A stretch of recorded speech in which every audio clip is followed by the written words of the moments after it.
What is up, folks? Something that has been around for quite a while but has really stamped itself as part of the Nintendo cycle and how they operate is the way they strategically lay out their Nintendo Directs, including when they're going to announce it, what type of Direct it is, and of course the type of content that's inside the Direct. Generally speaking, the excitement around a Nintendo Direct on its own becomes a moneymaker for not only Nintendo but for the entirety of the industry. Journalists, YouTubers, even shareholders jumping in on investments. As soon as the rumors start to come around that this thing is going to happen, you effectively have a content mill. A farm that allows people to come in and basically take advantage of the unassuming hype of the Nintendo fandom, where every single minor leak, or even a rumor, no matter how unbelievable and how unlikely it is, becomes a borderline factual headline to the point where people's expectations go through the roof, also that whoever it is that needs those clicks and needs that hype generated can go to bed knowing that they got the engagement they desired. This is not a surprise to any of you. You all know it. Either somebody credible announces a rumor, or Nintendo themselves announce a direct coming up, immediately the machine starts to operate. The stock value starts to skyrocket.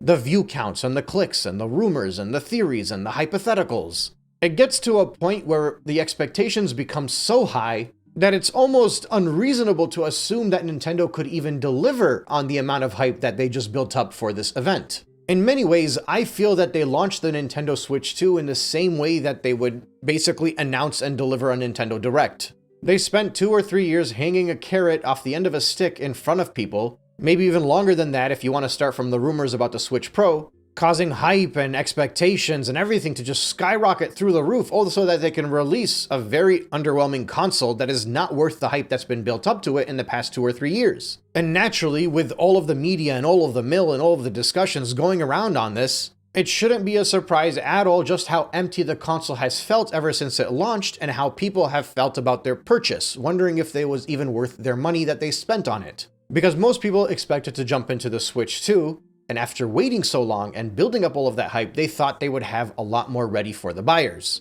The Nintendo Direct cycle is pretty much the exact same thing. It's obviously not a surprise to anybody by now, but Nintendo spaces out their launches, oftentimes even sitting on completed games just to wait for the right opportune moment to release it to the masses. This allows them to prolong a console generation, requiring them to have fewer games available for the people, and the profits are made up on simple DLCs that are more expensive than they're worth, while also relying on the plethora of people that are subscribed to their Nintendo Switch Online service to keep the revenue flowing. But because of these significantly larger gaps between major releases of titles, and because of how slow Nintendo is to put anything out for people, whether it is an upgrade pack, or it is a DLC, or it is a classic title online, or it is a massive game that you've been waiting for a sequel for almost a decade, if not more. By spacing all of this out, all you're leaving is the people that invested into your console with more times to simmer and expect something massive from you when you deliver that Nintendo Direct eventually. And it's for this reason why almost every single Nintendo Direct has felt underwhelming at the time of the delivery of that Direct. Because the amount of hype that is being manufactured through all of this is almost impossible to live up to. And this is the fault of Nintendo, as well as the media outlets, and most importantly in our circles, it's the fault of the YouTubers, the content creators, effectively the liars.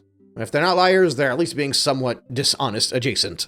This upcoming Nintendo Direct comes from a source that most people rely on and they trust, Nate the Hate. Now, Nate the Hate clearly has ties to insiders in the industry somewhere. The assumption, for the most part, happens to be that he's connected to somebody on the third-party angle and not somebody directly from Nintendo. So if there's going to be a big third-party game announced in some kind of direct, Nate clearly has insiders that leak that information to him. In addition to that, I think he is familiar with the patterns of Nintendo, because quite frankly, those patterns are not that hard to follow along. We know in general roughly when the directs tend to come around, and we also know that eventually, even if this month is wrong, in the next month, it might be the month. And many people feel like it's harmless. It's just fun. It's just content creators theorizing on something that might come out, with fans also theorizing on something equally as absurd, if not more absurd than those content creators. And it always leads to a very overhyped and ugly atmosphere for Nintendo fans. It's the reason I stopped watching most Nintendo content creators years ago, before I even expected that I would be leading something negative against Nintendo's new console. Every big content creator right now that is overhyping the Nintendo Direct and talking about rumors and trying to hype it up to be something that it probably is not going to be, these are all channels that, I kid you not, I don't watch. I never watched. I was never interested in as a massive Nintendo fan who had a YouTube channel. Because after a certain point in time, you realize that it's all for engagement, and you also realize that the people around you that are having conversations and expecting certain things around the game are, to an extent, childish and overly immature. It makes you question how old the person on the other side of the comment is. And it removes any form of realistic expectations or healthy conversations leading up to these events. I've always preferred more grounded channels, and that's why I've tried to keep myself as a more grounded channel. Well, sometimes I do. And this is not limited to the Nintendo circles, mind you. I watch content creators for the sports that I'm a fan of, for the fan channels of the teams that I love, and in almost all of those fandoms, there are channels that I completely have to avoid and hide from my main page, because the content creators and their viewers only have two settings. It's either the best team in the world, or they absolutely suck. There's no grounded discussion on the matter. The Nintendo circles are very similar. Prior to the Nintendo Direct, it's always going to be the best thing that ever existed, and then following the Nintendo Direct, everybody has always generally been completely underwhelmed. But they are underwhelmed because of the expectations they set prior to the Direct. Now, in the case of Nate the Hate, this guy is coming in and saying that he has some kind of expectation that the first week of February there's going to be a Nintendo Direct. Because of his recent track record, I think there might be some kind of a connection here where he actually knows somebody that was being honest about it. But by default, if it's coming from Nate, I would automatically assume it's going to be a partner direct. If it ends up being a general direct, that's better. But if, and again, it's still an if because there's nothing confirmed, if there is actually a Nintendo Direct next week, it's safer to assume it's a partner direct and keep your hopes down. Otherwise, there's going to be a capitulation in the fandom again, just like there was last time it was announced to be a partner direct back in August. Or rather, it was like the last day of July. But I also think there's another very valid reason to assume that it's going to be a partner direct that has nothing to do with Nate the Hate. Again, this is with the assumption that something is going to be announced next week. I'm of the opinion that if there was going to be a general direct next week, Nintendo either would have announced it or it would have been leaked by somebody by now. Dating back to the end of 2024, where the earliest leaks suggest that the Nintendo Switch 2 would be revealed in January of 2025, as soon as those rumors hit, Nintendo's shareholder value began to steadily increase, and it just kept jumping up very quickly. Back around mid-August, I think it was the date either of the Kirby Direct or the release of Dragon Drive. It was right around mid-August. That was when Nintendo's shareholder value was at an all-time high. August 18th, I believe, and Kirby Direct was August 19th, so it must have been that. So they announced the Kirby Direct, and then people saw the Kirby Direct expecting much more because that's just, the console had just launched and people expected more, even if it was just being announced as a Kirby Direct.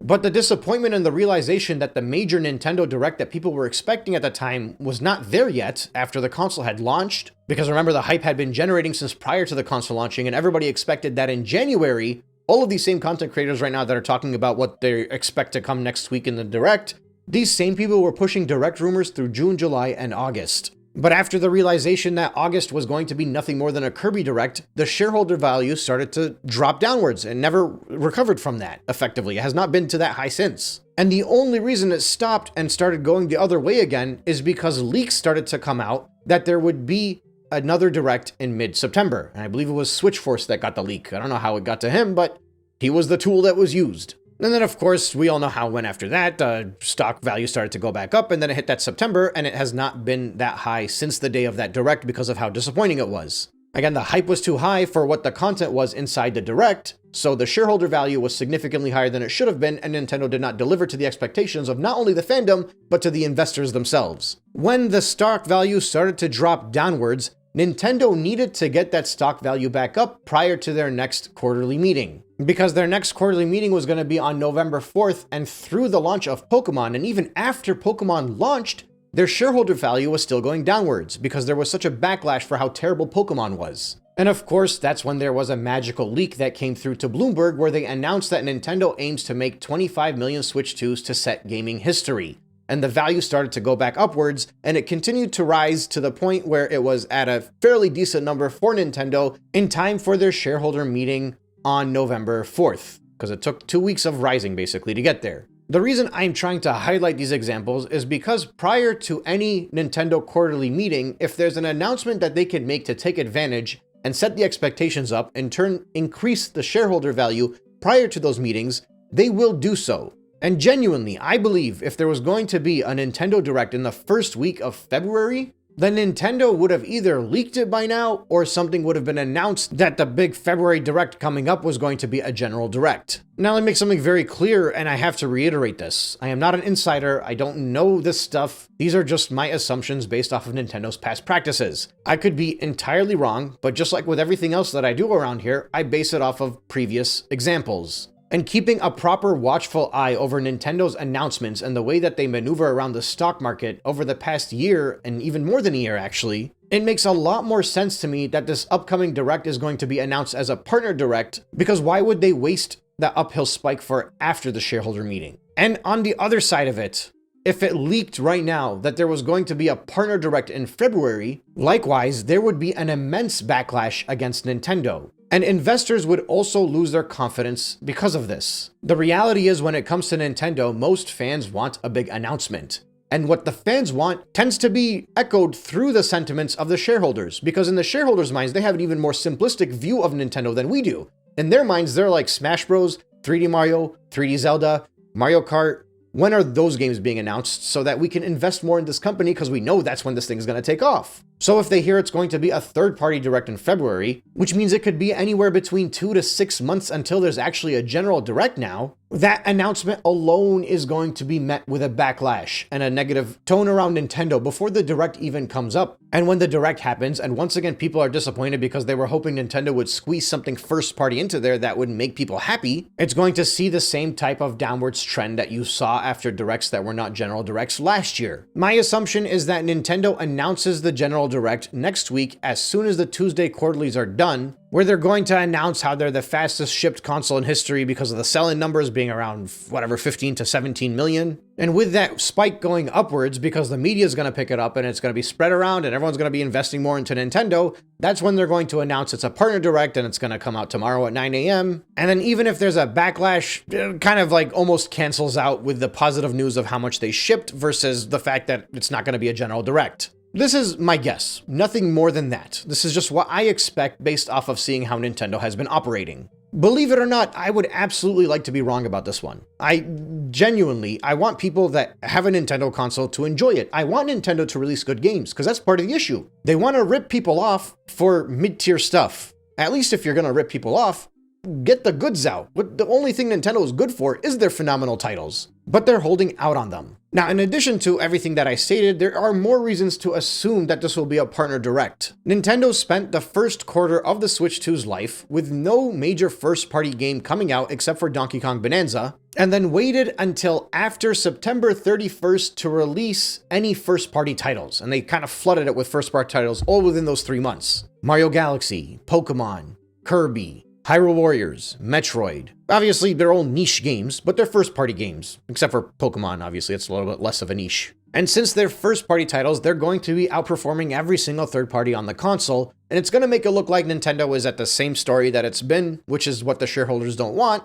It's going to be a first-party console. So for the first quarter, they tried their best to get the percentages make it look like that more games are third-party, as much as they possibly could, and obviously we saw very low software sales for the Nintendo Switch 2 in the first quarter for that reason specifically, because people don't want to buy third-party titles on their Nintendo Switch. This upcoming financial, and all of the lists, you can already see them right now when the Circana data comes out and all the different lists around the world, are more favorable towards the first parties on the Nintendo Switch 2 than anything else. And this is all between October and December. And now I think Nintendo is putting a lot more focus on the third parties again before they close off the next quarter. They're not completely abandoning the first party titles like they did in those 3 months last year, but I think they want to give a lot more time and chance for third parties to flourish during this quarter. And part of that is going to be through the partner direct, because they do need to show to the third-party partners that they are willing to give them the time in the sun. It can't just be a one-and-done thing that they did back in July, August, and September. So genuinely, I think the pattern that we saw last year where they go first party and then potentially an indie showcase, followed by then having a general direct, might be the same pattern that we're seeing this year, which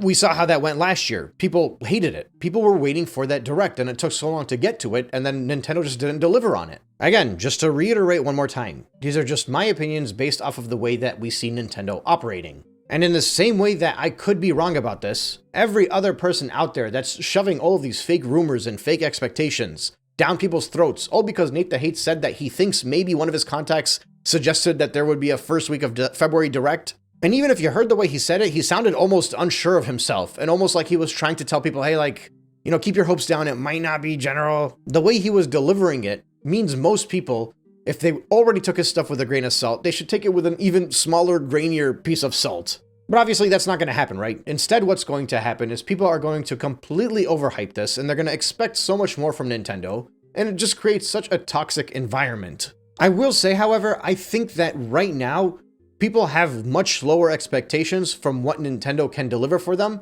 because of this last year. I think the Switch 2 launch genuinely burned the fandom in a very big way. And it also, just seeing the way that different content creators were in support of Nintendo leading up to the launch and how they reacted prior and before and after the launch, and even like the discussions that you see on forums and the way that people overhyped everything, and then just how upset everybody was following the launch of the Switch 2 and how underwhelmed they felt of everything Nintendo related for the past, 8 or 9 months. I think the one big positive takeaway of this past year is hopefully that overhyped, nonsense-filled Nintendo content mill that we see with directs, I'm hoping that kind of dies out. Unless Nintendo actually starts to announce bangers and put out some reason for people to expect them to come back to how awesome they were before, where the directs were genuinely filled with some phenomenal content. But if Nintendo continues on with this, where most of their stuff is focused on third-party titles that are old games, or if they're not old games, they're new games that play better on any other device, and then they announce a bunch of Switch 2 editions that now people are realizing are very terrible for this generation, it's going to ruin any of the fun that we expected for brand new sequels, or they're going to be announcing ports of old titles that they're going to be overcharging for. If that's the pattern and the pathway that Nintendo's taking, then I genuinely hope all of these different content creators that have spent all of their time just manipulating people's hype in hopes of generating more clicks, I hope that completely dies out. The online Nintendo space is probably the best right now than it's been in 5 years. Because with pessimism towards Nintendo comes realistic expectations. And with realistic expectations, people start to question the validity of the claims that other content creators are making all the time, while they legitimately and blatantly overhype something that they know is clearly not true, just for the sake of preying on some poor Nintendo fans' excessive hype. And then when it all blew up in their face, both Nintendo and the content creators, they wonder why it could have led to what we've seen since 2025. They wonder why people have had enough with this atmosphere and this environment. I said it last year, I don't remember when, maybe it was around June or July, and I will say it again. There was, and now has been, a shift that occurred in the Nintendo online space. And even if the Nintendo Switch 2 is a resounding success, I genuinely hope we don't go back to the clapping seal approach to Nintendo YouTube that we saw through the majority of the latter half of the Switch's life. Fans need to be more grounded, content creators need to have actual serious discussions, and we can be entertaining. But the hype-filled, clickbaity, dishonest approach to fake rumors and fake leaks all the time, that's gotta die out. It's a new era. Either adapt or fail, because there isn't an audience for that BS anymore.